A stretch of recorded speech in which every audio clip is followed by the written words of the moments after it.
Oremos.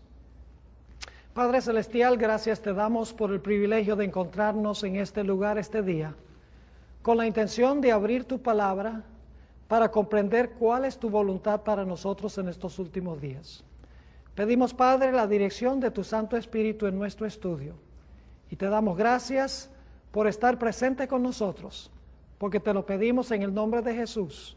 Amén.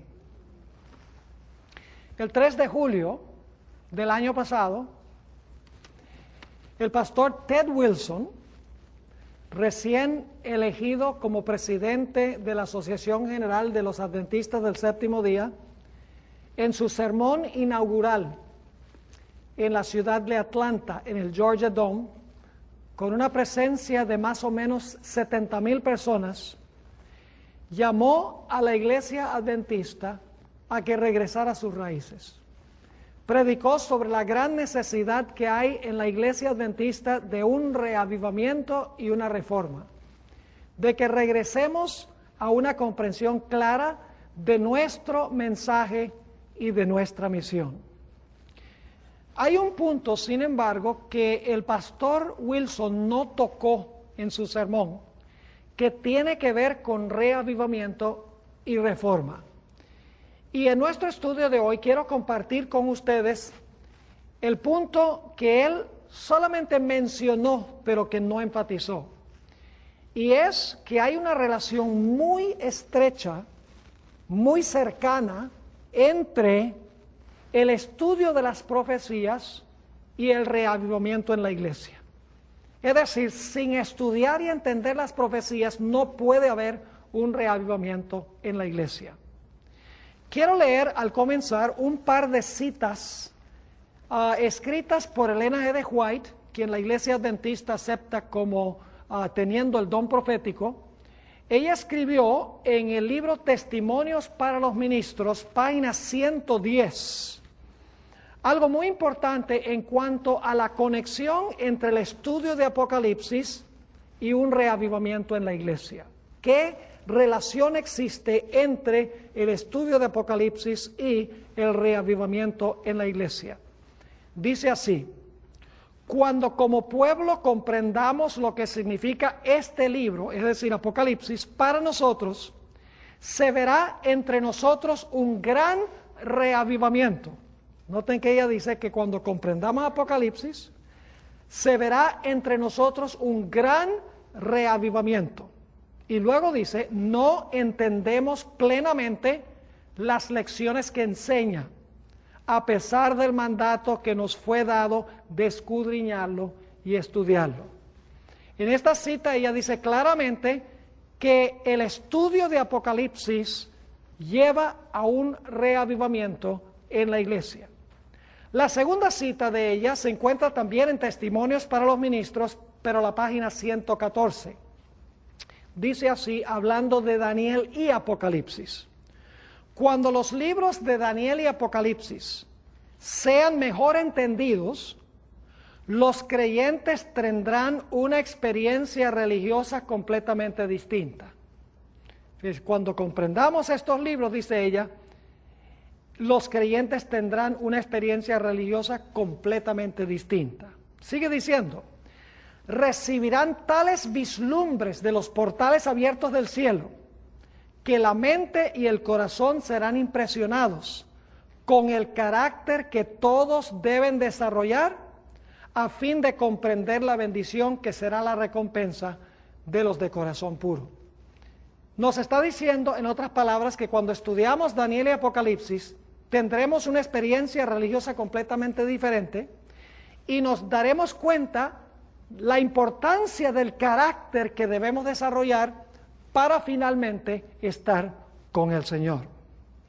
Pero inmediatamente nos preguntamos, ok, Elena White nos dice que la base de un reavivamiento es la comprensión de las profecías de Daniel y Apocalipsis. Pero la pregunta clave es, ¿por qué razón es tan importante el estudio de las profecías para que haya en la iglesia un reavivamiento y una reforma? ¿Por qué es necesario entender las profecías para que la iglesia tenga nueva vida? Creo que la respuesta a esta pregunta la podemos conseguir regresando a los tiempos de Jesús, para estudiar la relación entre las profecías y el reavivamiento en el tiempo de los apóstoles.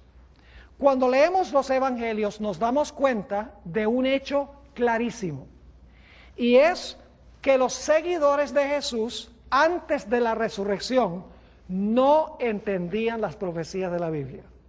Quiero darles 3 ejemplos que demuestran que los apóstoles, los seguidores de Jesús, no comprendían las profecías en cuanto al Mesías.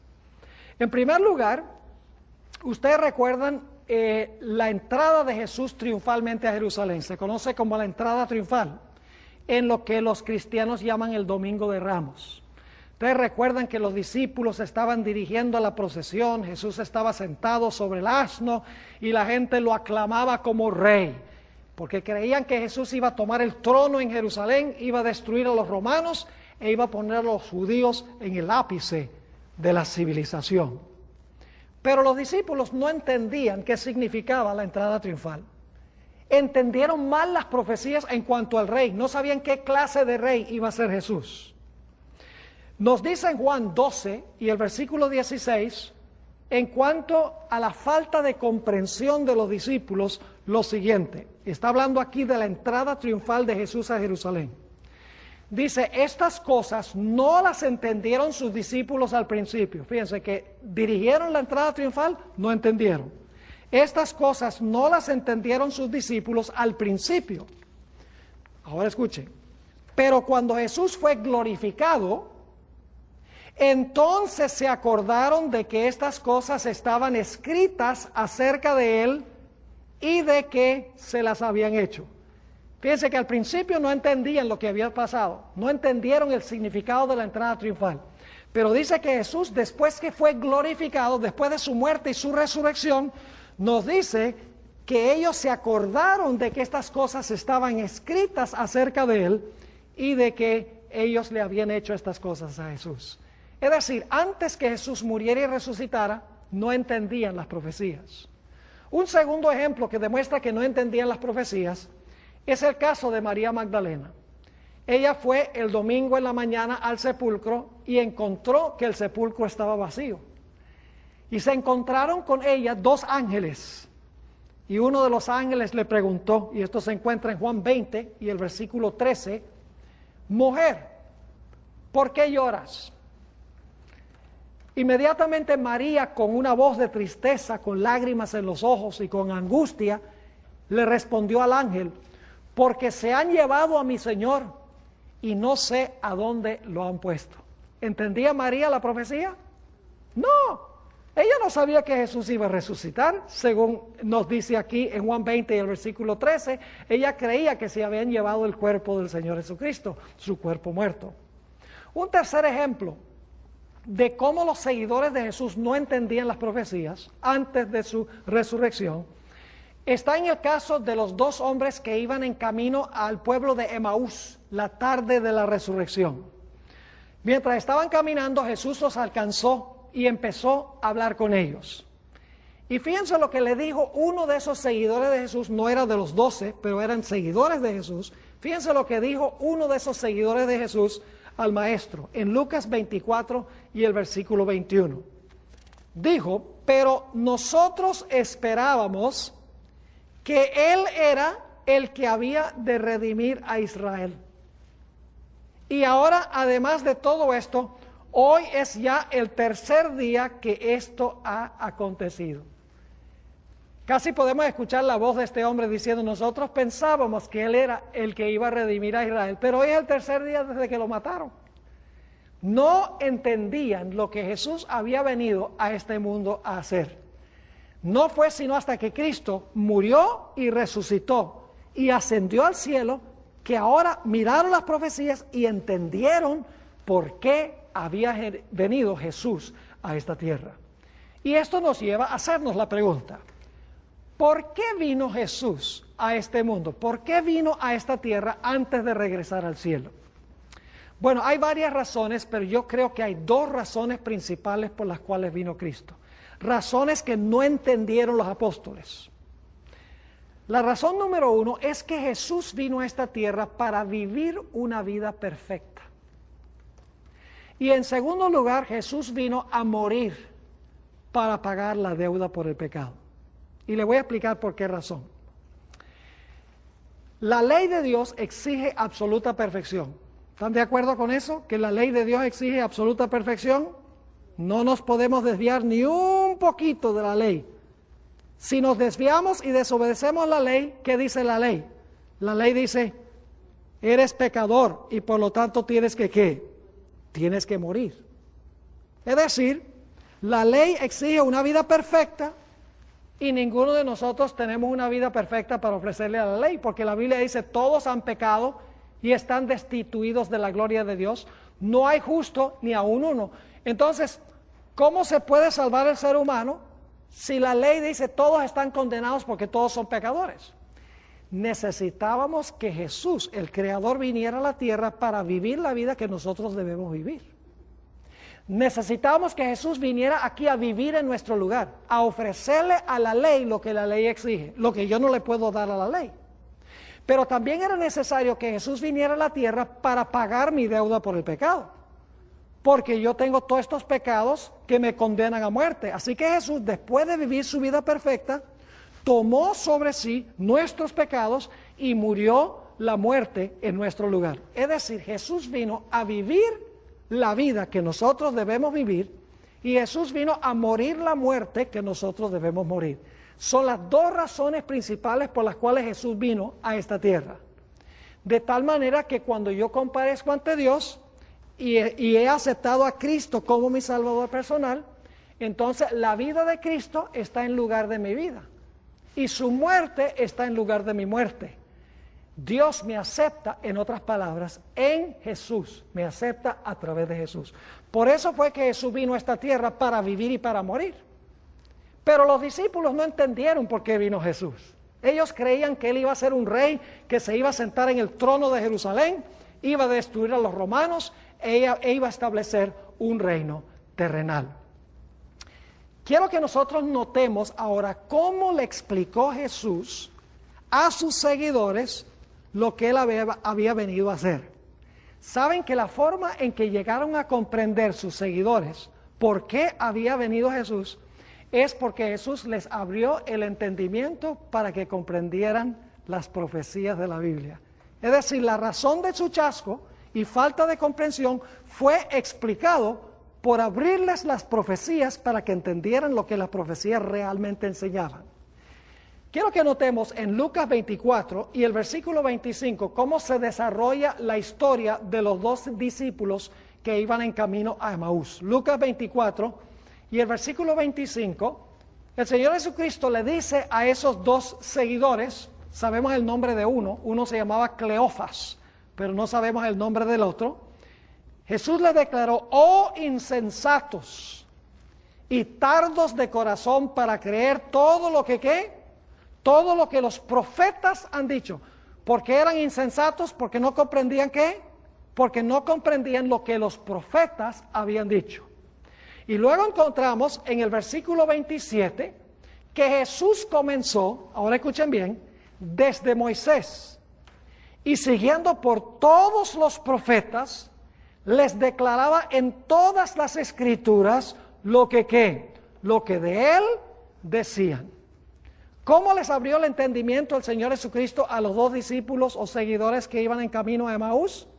Les explicó las escrituras, les explicó las profecías en cuanto a Él, en los escritos de Moisés, en los escritos de los profetas, en todas las escrituras les abrió las profecías y dijo, mire, lo que yo pasé, mi vida y mi muerte por el pecado y mi resurrección, estaba todo escrito en las profecías. Es decir, la forma en que Jesús le explicó a sus discípulos la razón de su chasco y por qué había venido fue abriéndole las profecías de las Escrituras para que ellos pudieran comprender. Un poco más tarde, el Señor Jesucristo se le apareció a los apóstoles en el aposento alto. Primero había hablado con los dos discípulos en camino a Emaús, pero ahora, un poco más tarde, esa noche, Jesús se reunió con sus discípulos en el aposento alto, se les apareció. Y quiero que noten cómo le explicó Jesús a los 12 apóstoles, en realidad habían 11 porque Judas había apostatado, pero cómo le explicó a los 11 apóstoles y los que estaban reunidos allí la razón por la cual se habían quedado chasqueados y qué era lo que Jesús había venido a hacer. Lucas 24 y el versículo 44. Y les dijo: estas son las palabras que os hablé, estando aún con vosotros, que era necesario que se cumpliese, escuchen bien, que se cumpliese todo lo que está escrito de mí en la ley de Moisés, en los profetas y en los salmos. ¿Qué les explicó Jesús a ellos? Les explicó lo que estaba escrito de él, según dice aquí, en la ley de Moisés, en los profetas y en los salmos. Y en el versículo 45 dice: les abrió el entendimiento para que comprendiesen ¿qué cosa? Las escrituras. Y en el versículo 46 nos dice: así está escrito, y así fue necesario que el Cristo padeciese y resucitase de los muertos al tercer día.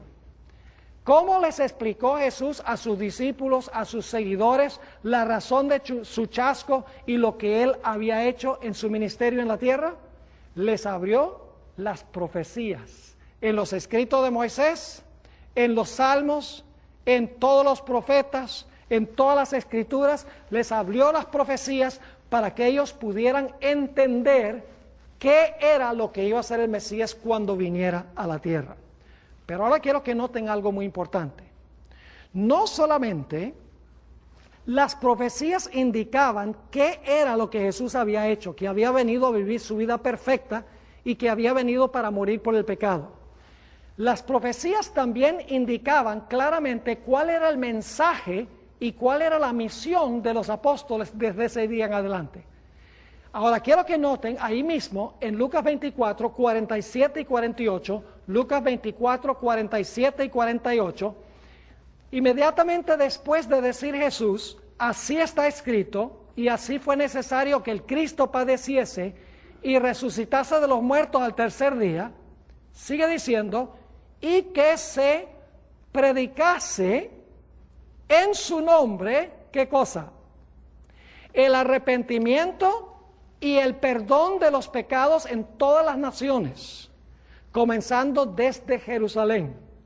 He aquí yo enviaré la promesa de mi Padre sobre vosotros, pero quedaos vosotros en la ciudad de Jerusalén hasta que seáis investidos de poder desde lo alto. ¿Cuál era el mensaje y la misión de los apóstoles? Vamos a leerlo de nuevo. Que se predicase en el nombre de Jesús, ¿qué cosa?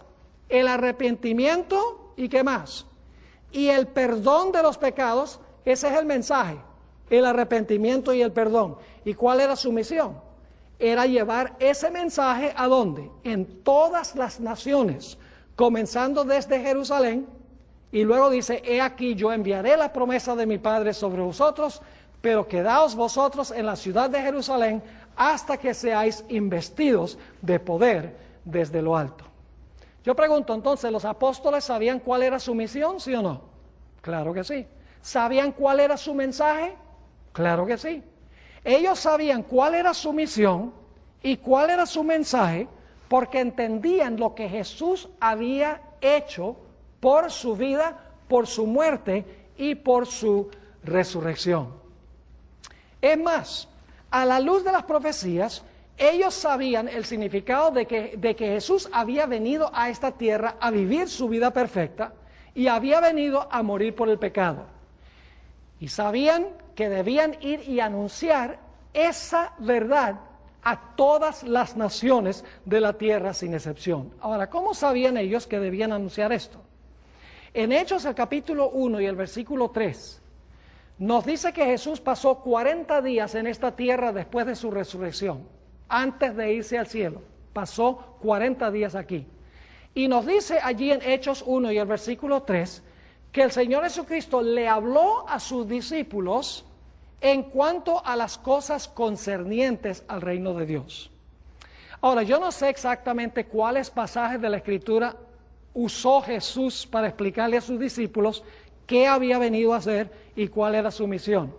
Pero puedo imaginarme que posiblemente había 4 profecías del Antiguo Testamento que Jesús enfatizó cuando le explicó a sus discípulos. Una de esas profecías indudablemente era la Pascua.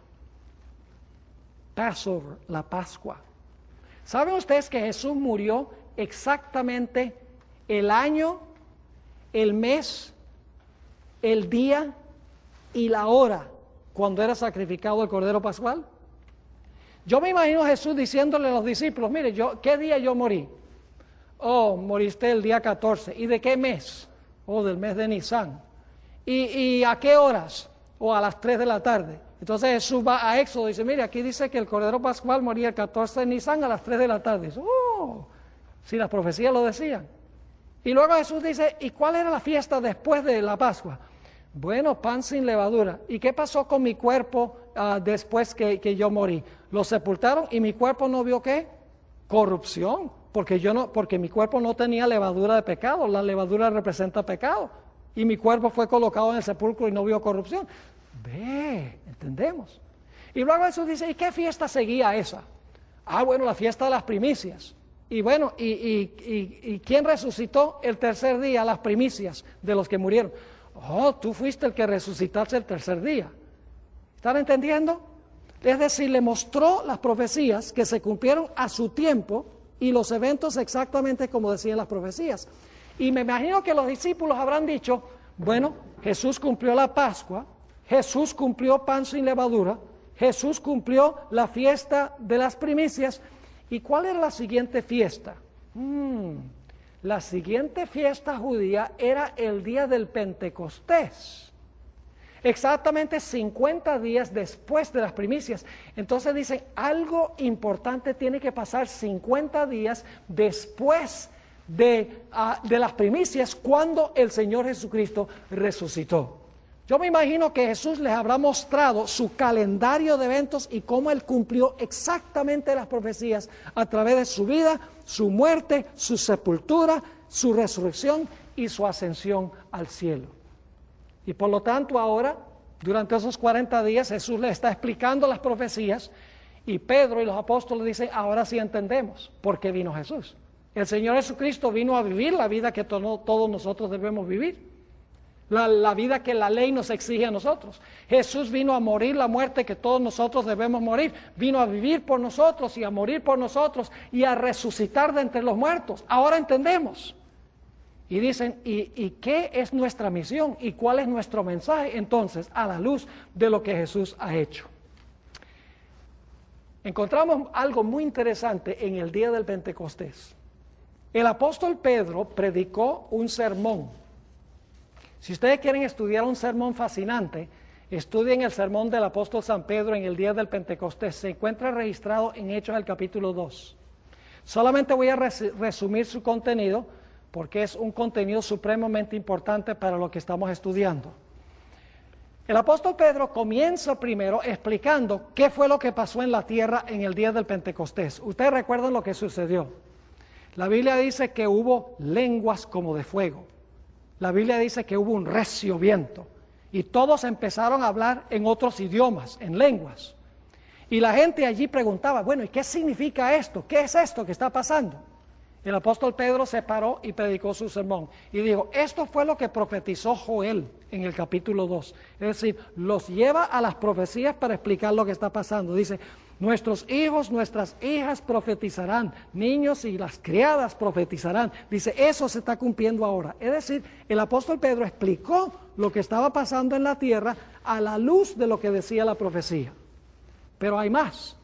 Después que el apóstol Pedro explicó lo que había sucedido en la tierra y por qué estaba pasando en el aposento alto, lo que estaba sucediendo, el apóstol Pedro ahora pasó a hablar en cuanto a lo que vino a hacer Jesús en esta tierra. Note lo que dice Hechos, el capítulo 2 y el versículo 22. Primero habla de la vida de Jesús, Hechos 2 y el versículo 22. Dice, varones israelitas, oíd estas palabras. Jesús Nazareno, varón aprobado por Dios entre vosotros, con las maravillas, prodigios y señales que Dios hizo entre vosotros por medio de él, como vosotros mismos sabéis. Así que fíjense que lo primero que predica Pedro en su sermón es citar Joel 2 para explicar lo que está pasando en la tierra, y luego entonces procede a hablar de la vida de Jesús, quien anduvo entre los apóstoles e hizo muchos milagros. Luego, en el siguiente versículo, el apóstol Pedro habla de la muerte de Jesús. Noten el versículo 23. A este, entregado por el determinado consejo y anticipado conocimiento de Dios, prendisteis y matasteis por manos de inicuos, crucificándole. Ahora ha hablado de la vida, ahora habla de la muerte de Cristo. El siguiente versículo habla de su resurrección. Noten el versículo 24. Al cual Dios levantó, sueltos los dolores de la muerte, por cuanto era imposible que fuese retenido por ella. Lo interesante es que si ustedes leen el sermón del apóstol Pedro, van a descubrir que él citó 3 pasajes del Antiguo Testamento para hablar de la vida, la muerte y la sepultura y la resurrección de Cristo. Solo se las voy a mencionar porque quiero mostrarles que Pedro les explicó lo que Jesús había hecho a la luz de las profecías. Explicó lo que estaba sucediendo en el día del Pentecostés a la luz de las profecías. Esos versículos se encuentran en el Salmo 16, 8 al 10, a donde nos dice que Jesús no iba a quedar en el sepulcro, ni su cuerpo iba a haber corrupción, sino que Dios lo iba a levantar de entre los muertos. El Salmo 110 y el versículo 1, allí dice: siéntate a mi diestra hasta que ponga tus enemigos por estrado de tus pies. Eso indicaba que Jesús iba a morir, resucitar y se iba a sentar a la diestra de Dios después de su resurrección. Es decir, que su obra no iba a terminar en la tierra, sino que después de su obra en la tierra iba también a ascender al cielo a cumplir una obra a la diestra de Dios. La tercera profecía era 2 Samuel 7 y el versículo 12 y el versículo 13, a donde Dios le dijo a David que alguien de su propia simiente iba a sentarse sobre el trono de David para siempre y que nunca iba a estar vacante el trono de David. Y entonces el apóstol Pedro explica que eso fue cumplido por Jesús, quien era descendiente de David. Es decir, Pedro en su sermón sencillamente usó las profecías para explicar todo lo que había pasado. Usó Joel el capítulo 2 y el versículo 28 al 32 para hablar de lo que estaba pasando en la tierra. Luego entonces habló sobre la vida de Jesús y habló sobre la muerte de Jesús, habló sobre la resurrección de Jesús y luego el hecho de que Jesús iba a ascender al cielo e iba a sentarse en el trono a la diestra de su Padre. Ahora yo pregunto, ¿conocían un poco mejor los discípulos lo que Jesús había venido a hacer? Claro que sí. A la luz de las profecías, ellos sabían que Jesús había venido para vivir, para morir, para resucitar y para ir al cielo, para sentarse a la diestra de Dios. A la luz de las profecías, los apóstoles sabían qué era lo que había pasado y cuál era el mensaje que debían llevar al mundo y cuál era su misión para el mundo. Y saben que a partir del día del Pentecostés, el Evangelio se esparció como fuego por todo el Imperio Romano. Y en una sola generación, el Evangelio fue a todo rincón del Imperio Romano, empezando con esos 12 y otro grupo que estaba allí en el aposento alto. Las profecías bíblicas les explicaron qué había hecho Jesús, qué estaba haciendo Jesús y cuál era su mensaje y cuál era su misión específicamente. Y entonces Pedro concluyó su sermón, terminó su sermón, donde predica a base de las profecías. Y cuando termina su sermón, generalmente los pastores hacen un llamado para que la gente responda al sermón, pero Pedro no hizo un llamado. Cuando terminó su sermón, la Biblia nos dice que se acercaron muchos individuos a él, muchos hombres vinieron a Pedro, y le dijeron a Pedro, a la luz de lo que tú has enseñado, ¿qué tenemos que hacer nosotros? Vamos a leerlo en Hechos 2 y el versículo 37 y 38. Hechos 2 y el versículo 37 y el versículo 38. Dice, al oír esto, se compungieron de corazón y dijeron a Pedro y a los otros apóstoles, varones hermanos, ¿qué haremos? Es decir, ¿qué tenemos que hacer a la luz de tu sermón? Ahora, ¿qué tú quieres que hagamos nosotros? Fíjense lo que dijo Pedro. Pedro les dijo, arrepentíos. ¿Recuerdan lo que dijo Jesús en el aposento alto a los discípulos? Que debían predicar ¿qué eso? El arrepentimiento y ¿qué? Y el perdón de los pecados. Ahora escuchen si Pedro está predicando eso mismo. Dice, arrepentíos y bautícese cada uno de vosotros en el nombre de Jesucristo, ¿para qué? Para perdón de los pecados, y recibiréis el don del Espíritu Santo. Es el mismo mensaje que les habló Jesús en el aposento alto cuando resucitó y se les apareció, que debía predicarse el arrepentimiento y el perdón de los pecados. Claro que sí. Es decir, el apóstol Pedro está diciéndole a los que vinieron a él, le está diciendo, mire, ustedes lo que tienen que hacer a la luz de lo que yo prediqué, ustedes tienen que arrepentirse del pecado y tienen como consecuencia de eso bautizarse, y entonces van a recibir el perdón de los pecados. Permítame explicar para que puedan entender un poquito más el mensaje de los apóstoles. Todos nosotros, todo el mundo tiene una deuda para con Dios y para con su ley. La Biblia dice no hay justo ni aún uno. La Biblia dice todos han pecado y están destituidos de la gloria de Dios. Nosotros tenemos que ofrecerle una vida perfecta a la ley y no tenemos esa vida perfecta. Y la ley exige nuestra muerte porque somos pecadores. Así que el Señor Jesucristo vino a esta tierra y vivió su vida perfecta. La vida perfecta que la ley me exige a mí, la vivió Él. La muerte que la ley me exige a mí, la murió Él. Pero ahora escuchen muy importante lo que les voy a decir.